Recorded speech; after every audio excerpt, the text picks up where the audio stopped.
여러분 안녕하십니까? 아침의 매일경제입니다. 저는 이상훈입니다. 나락으로 떨어지는 건 한순간인 것 같습니다. IT 업계의 전설이세요. 이제는 가십과 조롱의 대상이 된 빌 게이츠를 보니 정말 그렇습니다. 그런데 말이죠. 달리 생각해보면 본인이 쌓아온 과거가 그저 드러났을 뿐인 것도 같습니다. 자, 그럼 먼저 아침신문 일면 기사부터 보겠습니다. 먼저 매일경제입니다. 20년 거주 집 보유세를 보니까 서울이 미국 캘리포니아주와 비교하면 2배 정도나 된다. 좀 높은 편이다. 뭐 이렇게 돼 있습니다. 여기 보면은 25억짜리 집을 기준으로 매입가 기준 보유세가 426만 원. 뭐 이게 미국 상황이라 그럽니다. 그런데 서울에서는 장기 보유, 고령자 공제까지 받아도 700만 원이 훌쩍 넘어선다. 그래서 좀 부담이 크다. 장기 보유, 뭐 이런 분들에 대해서 지금 이 보유세를 좀 줄여준다는 얘기 계속 나오고 있는데 뭐 앞으로 진행되고 있는 상황입니다. 외국과 좀 비교를 해본 내용입니다. 다음은 한국일보 보겠습니다. 다음은 어디? 포퓰리즘에 올라탄 GTX. 지금 GTX D 라인 뭐 여러 가지 좀 논란이 좀 불거졌죠. 주민들이 좀 강력히 반발하고 있는 상황인데 그 반발을 정부가 좀 받아들일 듯한 그래서 뭔가 수정을 할 듯한 분위기입니다. 그와 관련돼 있습니다. 송영길, 이낙연 등 노선 변경 압박하고 있다. 김포 반발, D 노선, 강남 직결도 검토한다. 원래 김포에서 부천까지만 가기로 돼 있거든요. 이거를 용산까지 늘릴 수 있지 않은가 얘기가 나왔는데 그보다 더 나가서 강남까지 연결할 수도 있다. 뭐 이런 얘기가 나오고 있습니다. 재보선 직전엔 가덕도 신공항 논란이더니 지금은 GTX 논란이다. 이런 거죠. 국가교통망 떼쓰면 다 들어주나. 뭐 일각에서 이런 지적도 나옵니다. 다른 지역도 덩달아 개발 요구할 텐데 그거 감당할 수 있습니까? 기사는 이렇게 묻고 있습니다. 이번에는 조선일보 보겠습니다. 유령 세종청사를 짓고 로또 아파트를 받고 여기 보면요. 관세청 산하기관이 있는데요. 관세평가분류원입니다. 이전 대상도 아닌데 세종시에다 청사를 줬어요. 그것도 돈을 171억 원을 예산으로 받아서 했습니다. 대상이 아니었답니다. 근데 일단 건물을 줬습니다. 근데 1년째 아무도 입주 못하고 방치됐다. 왜냐하면 이전 대상이 아니니까요. 그런데 여기에서 일하시는 분들은요. 특별 공급 아파트를 받은 겁니다. 특공이에요, 특공. 이 특공 아파트는 일단 받으면 엄청나게 많이 남는다는 걸로 알려져 있잖아요. 직원 49명 특공으로 수억의 이득을 올렸다. 이렇게 돼 있습니다. 이 무슨 현상이죠, 지금? 오늘 많은 신문들이 이 내용을 좀 다루고 있습니다. 마지막으로 경향신문 보겠습니다. 머리에 총구 들이댔던 군인 만나고 싶다. 5.18 때 김군과 동행한 소년. 여기 뭐 최진수 씨 하고 있는 사진과 함께 소개돼 있습니다. 오늘이 5.18 광주 민주화운동 기념일이죠. 그러니까 이런 관련 기사가 참 많이 나오는데요. 자, 본인의 상황을 얘기하고 있습니다. 검정고시 준비하다 공수부대 폭력 겪고 항쟁에 참여를 했다. 가해 피해를 떠나 고백하고 용서 구하면 받아들일 자세가 돼 있습니다. 지금은 좀 얘기를 해 주셨으면 좋겠습니다. 뭐 이런 당부를 좀 하고 있습니다. 자, 지금까지 일면기사 짚어봤고요. 오늘도 뉴스의 행간을 깊숙하고 풍부하게 읽어주시기 위해 네 분께서 자리하셨습니다. 한 분씩 소개해드리겠습니다. 먼저 화면 가장 맨 왼쪽에 신경민 전 국회의원 오늘도 자리하고 계십니다. 그리고 그 옆에는 배종우 세한대 교수 나오셨고요. 세 번째 자리에는 천하람 변호사 자리하고 계십니다. 그리고 마지막으로 장혜찬 시사평론가도 나와 계십니다. 안녕하세요. 안녕하십니까. 안녕하세요.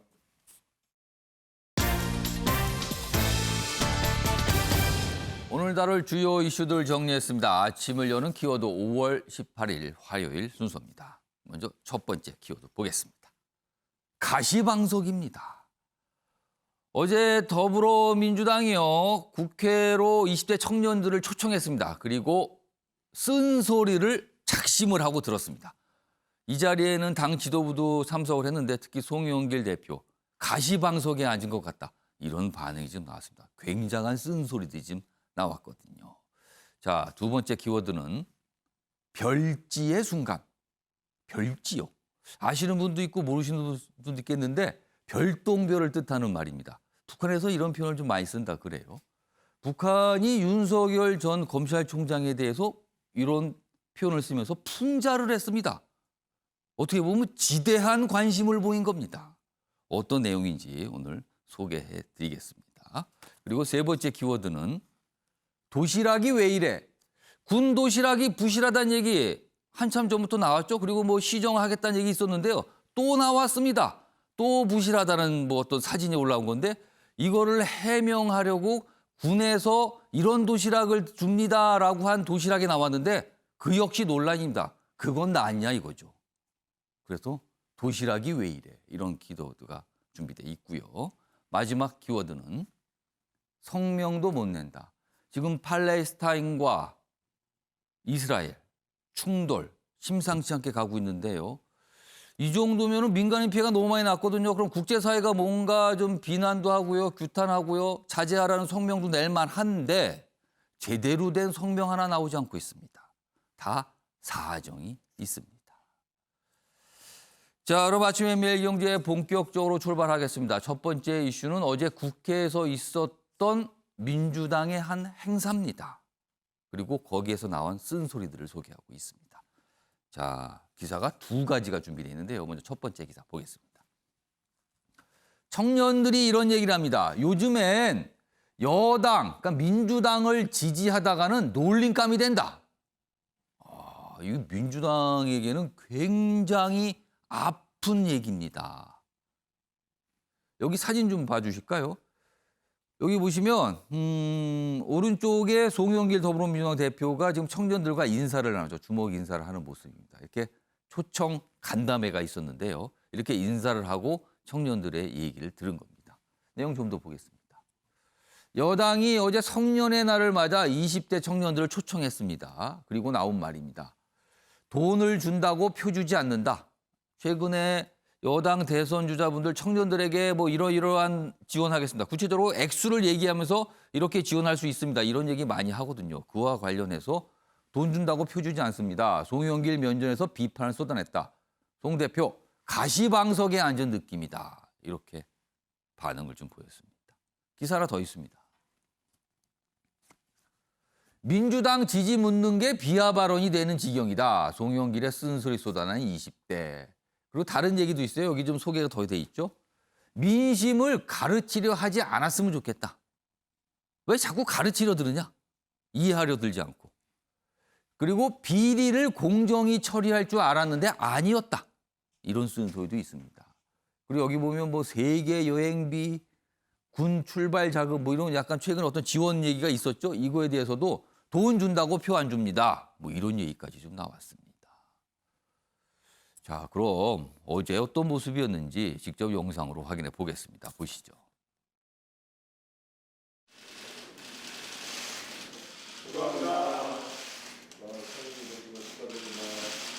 성년이 되신 것을 진심으로 축하드립니다.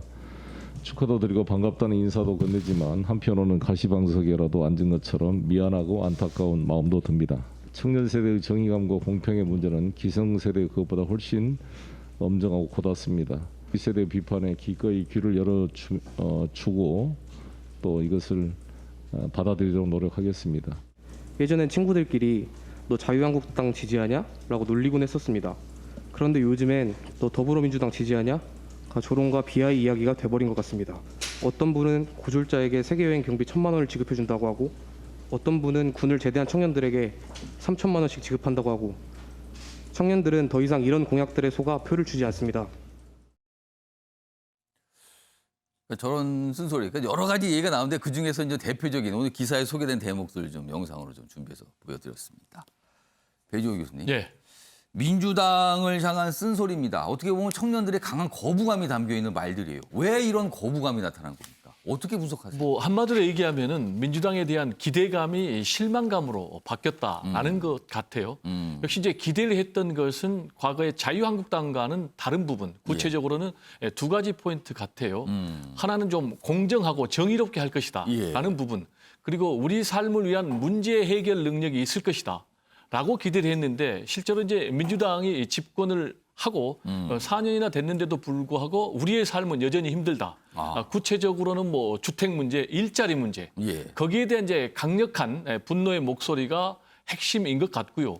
그리고 또 민주당 정권에서도 각종 비리가 터졌는데 예. 공정하고 정의롭게 할 줄 알았더니 이중잣대적으로 계속해서 내로남불식으로 하니까 예. 이 부분이 상당히 실망했다. 그럼에도 불구하고 민주당이 하는 걸 보니까 오히려 우리를 가르치려고 한다. 나는 이제 그런 부분이 분노의 목소리로 청년들 표출된 입장에서 것 보면 같고요. 지금 세 가지 말씀하셨는데 다 듣기 싫고 안 좋은 얘기만 다 있네요, 지금요. 민주당의 모습이 보면은 지금. 그렇습니다. 그럼에도 불구하고 예.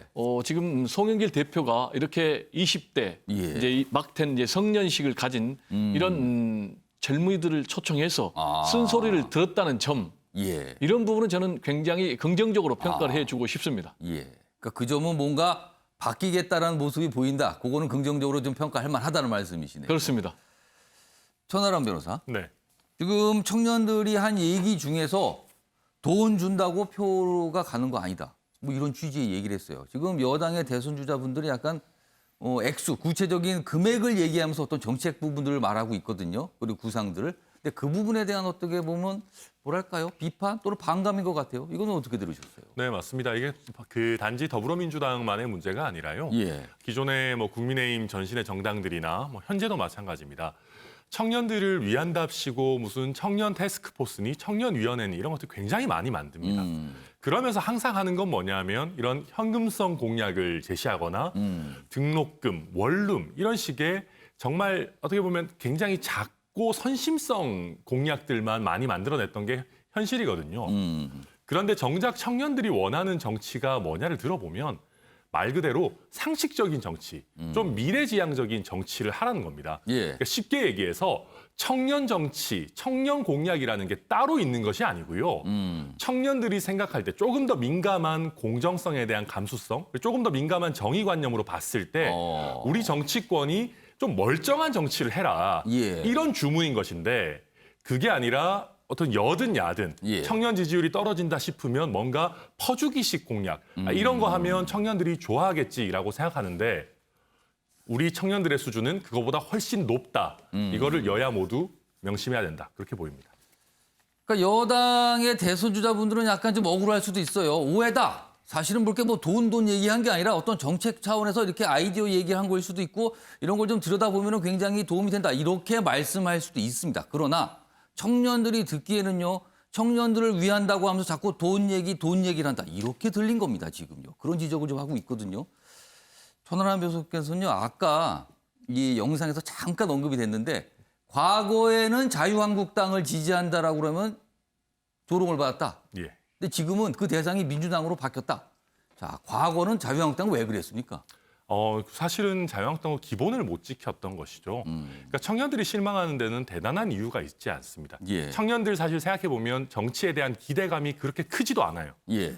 뭔가 비상식적인 행동만 하지 않고 내로남불만 안 했으면 좋겠다. 그리고 조금 더 아까도 나왔지만 국민을 가르치려고 하는 게 아니라 예. 국민과 소통하고 국민들의 이야기를 들었으면 좋겠다라는 것이었는데요. 근데 어떻게 보면은 기대 수준이 좀 낮은 겁니까? 그러면은 사실 그렇습니다. 기본만 원하는 겁니까? 맞습니다. 상식만 해도 좋겠다라는 것인데 사실 자유한국당 같은 경우에도 굉장히 권위주의적이고 꼰대적인 그런 면모를 많이 보여줬었어요. 근데 민주당 같은 경우에는 그래도 기존의 이미지는 조금 더 말이 통할 것 같고 예. 청년들과 소통할 것 같은 이미지였는데 마찬가지로 소통은커녕 또 내로남불, 예. 불통 이런 모습으로 가다 보니까 청년들의 실망이 커진 것 같습니다. 두 분께서 진단을 좀 해주셨어요. 그럼 지금부터는요. 그럼 과연 민주당은 어떻게 해야 할 것인가? 이 얘기를 좀 해보겠습니다. 신경민 전 의원님. 네. 청년들에게 참 어떻게 보면 굉장히 아픈 쓴소리를 들었어요. 자, 이거 어떻게 좀 풀어가야 할까요?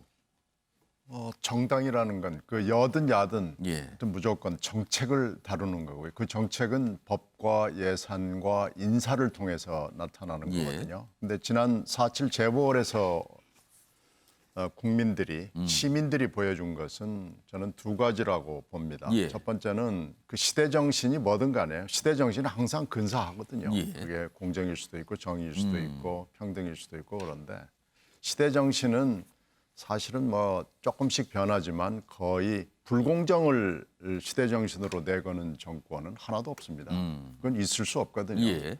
그러니까 지금 시대 정신이 뭐냐 하는 게 중요한 게 아니고 그건 대충 우리가 공감을 하는 거고 예. 말만 하지 마라. 행동으로 보여주라. 정책으로 보여주라. 그것을 유능하게 보여주라. 정책을 수행을 할 수 있다. 예. 한다라는 거. 동기뿐만 아니고 좋은 정책을 우리는 동기를 가지고 한다. 이런 얘기가 아니고요. 그것을 동기와 절차와 결과로 보여달라. 유능한 정당을 만들어달라. 좋은 사람들이 좋은 정책을 자신 있게 결과로 보여달라라는 것을 재보궐선거에서 각 당에 요구한 겁니다. 이긴 당이건 진 당이건 예. 간에요. 근데 과연 지금의 정당이 예. 여든 야든 그렇게 할 수 있느냐라는 게 문제죠. 최근에는 조금 시간이 지난 걸로는 오늘 이 5.18 민주항쟁 예. 그리고 그런 사건은 이미 이 청년들의 기억에서는 조금 벗어나 있는 것 같습니다. 좀 약간 시차가 있죠, 지금. 그렇죠. 지금 예. 청년들은 이해하지 못하고요. 그 다음에 이제 아주 최근에 있었던 건 박근혜 대통령 탄핵하고 예. 세월호 사건이 있었는데 예. 이것도 이제 몇 년이 지나면서 청년들의 생각에는 좋다. 이거 가지고 예. 이상한 소리 하던 건 일단 좀 접어두고 예. 아까 제가 말씀드린 진짜 유능하게 정책을 수행할 수 있는 결과로 보여줄 수 있는 동기뿐만 아니고 절차를 포함해서 결과까지 보여줄 수 있는 유능한 정당을 보여달라라는 건데 예. 이걸 이제 민주당과 국민의힘당이 할 수 있느냐라고 지금 청년들이 묻는 겁니다. 그렇게 정당을 바꿔달라는 거죠. 예. 그거에 화답을 해야 예. 다가오는 대선 그리고 앞으로 있을 각종 선거에서 표를 주겠다라는 것이 청년들의 이야기입니다. 자, 20대 청년들 과거와는 약간 유권자로서 분석을 해보면 좀 달라진 모습이 있다. 좀 그런 분석 참 많이 나왔어요. 재보궐선거 뒤에 특히 많이 나왔는데요. 그 청년들이 어제 이제 민주당에게 쓴소리를 한 겁니다. 장희찬 평론가, 민주당이 어떻게 좀 바뀌어야 되나요? 일단은 이렇게 청년들이 쓴소리 듣는 행사 지금 민주당이 하고 있잖아요. 예. 제가 2016년도 그 당시 새누리당이 예. 20대 총선에서 생각보다 나쁜 성적표를 받았습니다. 예. 근데 그때부터 새누리당은 청년 특위 만들어서 청년 비례대표 중심으로 이렇게 쓴소리 듣는 행사를 계속 해왔어요. 아, 그때 이게 했군요. 거기 언론이 그쪽은. 지금은 뭐 당대표들이 나서고 워낙 20대 민심이 돌아서서 받아주지만 예. 그때는 언론이 잘 받아주지도 않았습니다. 그러니까 기사화도 안 됐는데 예. 저도 자문위원으로 가서 조언도 하고 했었거든요. 그런 행사를 2016년부터 거의 4년, 5년 동안 이 새누리당, 또 자유한국당, 미래통합당, 그리고 지금 국민의힘에 이르기까지 계속 해왔어요. 그러니까 이런 행사가 하루 이틀로 끝나서 되는 것이 아니라 수년 동안 다양한 청년들의 이야기를 들으면서 청년들과 공감대를 맞추는 노력을 해야 된다. 어떻게 보면 새누리당이나 국민의힘 입장에서는 민주당보다 일찍 소위 말하는 꼰대 정당 이미지가 있었기 때문에 예. 이런 노력을 일찍 할 수 있었던 게 좀 약이 된 것 같다. 그러니까 매를 먼저 회초리도 맞는 일찍 게 맞았고 그렇죠. 일찍 대처했다. 그 네, 말씀이네요. 매를 먼저 맞을 수밖에 없었던 예. 그런 상황이 있었기 때문에 지금 시점에서는 약이 된 것 같고요. 그렇게 몇 년 동안 쓴소리를 들어야 청년들이 본인들의 입장에서 어떤 정책을 원하는지 파악할 수 있습니다. 예. 그런데 지금 뭐 세계 여행비 1,000만 원이나 예. 군입대 이제 군 제대할 때 3,000만 원 준다는 것 예. 일견 좋아 보입니다만 이건 청년의 시각에서 만든 정책이 아니라 여전히 기성세대의 시각에서 너네 불만 많다니까 우리가 베풀어 줄게. 이런 걸 지금 원하는 세대가 아니거든요. 어떤 코드를 원하는지 알기 위해서는 더 많이 듣는 행사들이 필요하다는 생각이 일단 들고요. 예. 그리고 두 번째로 대표적인 이 얼굴들이 있어야 되는데 지금 민주당의 전용기 의원이 나름 90년대생으로 고군분투하고 있습니다만 예. 저 행사도 전용기 의원이 하고 있죠. 예. 근데 나머지 청년 의원인 장경태 의원이나 김남국 의원 같은 경우는 청년의 목소리를 내기보다는 그동안 민주당 내 기득권을 옹호하는 모습만 계속 보여줬습니다. 대표적인 친조국 의원들이잖아요. 뭐 저랑 예. 토론회에서도 많이 만났습니다만 근데 국민의힘으로 눈을 돌려보면 국회의원은 아닙니다만 지금 당대표 유력 후보인 이준석 전 최고위원 같은 경우 국민의힘 내부의 기성세대와 싸우고 있죠. 그리고 하태경 의원 같은 경우는 뭐 프로게임단 문제에 뛰어드는 등 20대들이 관심을 많이 가지는 그런 코드에 뭐 선거 닥쳐서가 아니라 예전부터 계속해서 활동을 해왔습니다. 예. 지금 민주당 내 대표적인 청년 문제를 대변할 수 있는 인물이 누구인가 했을 때 떠오르는 사람이 거의 없다는 거. 그 부분도 당 지도부에서 전략적으로 이 의원과 이런 사람들 지금 당내에 없다면 영입을 해서라도 청년 문제 계속해서 발굴해라. 청년 문제 이야기만 주구장창해라. 예. 그러는 이 전방의 공격수가 필요한데 그러한 인물들이 민주당 내 청년 정치인 중에선 보이지 않는다는 것도 문제점인 것 같습니다. 그 장기찬 평론가 말씀은 이게 시간이 걸리고 쌓여야 한다는 거네요. 과거에 새누리당, 자유한국당 때 경험해 봤다 그때 이거 단순한 한다고 굉장히 오래 걸리더라. 차곡차곡 쌓아가야지만 뭔가 보인다 뭐 이런 말씀입니다. 아무튼 어제 국회에서 있었던 모습 오늘 많은 신문들이 이 내용을 사진과 함께 좀 다루고 있습니다.